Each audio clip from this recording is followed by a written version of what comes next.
under the arm, re-grab, low-high. Now simply practice the under the arm with re-grab followed by a low and high strike. The low-high is performed just like in drill 1.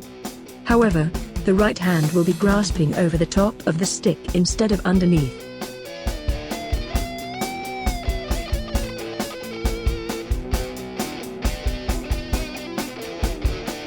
Remember that the low strike is delivered to the lower leg or knee area while the high strike is delivered to the side of the head or neck area.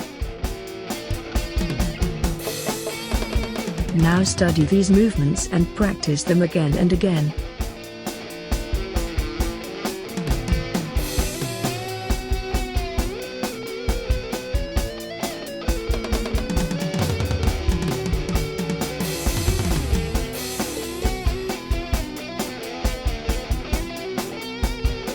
Remember to start out very slow at first.